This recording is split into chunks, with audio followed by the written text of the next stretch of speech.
And how do you see, as I say, you've worked with leaders throughout your career and been one. And how do you see that leadership has evolved particularly over the last, 6 to 10 years? I mean, I think there's been that old-fashioned mode of being a leader, of leadership, which is very much the command and control. I'm sure it's still in place in many places, but really people have become intolerant and impatient of that type of leadership.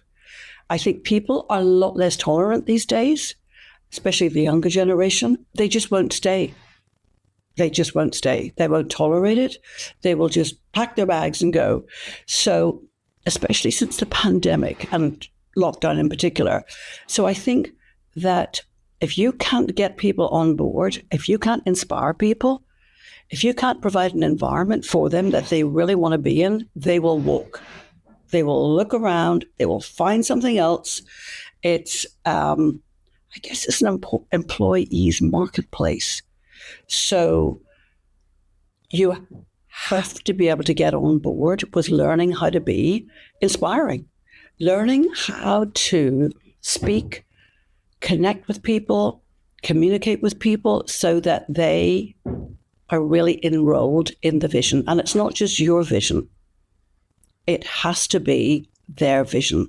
They've got to see how being around you, how being in that organization lets them become more effective human beings, lets them become more powerful versions of themselves, and lets them fulfill their vision and what matters most to them. So I think it's that ability to communicate is the number one skill. I remember years ago, I was coaching people in Virgin Atlantic. And of course, I was curious and super keen to find out, what Richard Branson was really like. And I said, what makes him so great? And they said, actually, he's got this incredible ability to employ people who are smarter than him in those particular areas. And also, he's got an ability to make people believe, not just in themselves, but believe they can do things that previously they didn't think they could do. He's got this almost magical ability to literally whisper into someone's ear, and afterwards they're transformed. And they can rise, and they can do things that previously they weren't sure about. So if you have that Midas touch, if you're willing to learn how to have that Midas touch, that's what it takes today. It's exactly the same with Nick Jones. So Nick Jones is the founder of Soho House, the most successful, the biggest private members club in the world. It's exactly the same. I'm a founder member, so I've known Nick from 30 years when Soho House started. And that means I've seen people come in there when they were 16, literally. And they were clearing tables. And they were taking the dirty dishes to the kitchen. And those people now are some of the leaders in the Soho House organization. Sometimes I see them and I laugh and they go, do you remember? And I said, I remember your first day. And they said, my God, wasn't I terrible? I said, you were new. You were 16. You weren't terrible. And I said, what are you doing now? I'm running Europe. I said, are you serious? Yeah. I'm the person you want to know. If you want to join it, just see. And yeah. Nick, and I remember interviewing, I did a book called The 7 Rules of Success. No.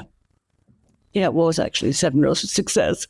Anyway. I remember that book. Do you remember that? Yeah. 2006. Yeah. So I was interviewing people for that. And I interviewed this person who was one of Nick's top people. So I said, my Lord, you've been here since you were 16. He said, I know. I started off literally washing dishes in the kitchen.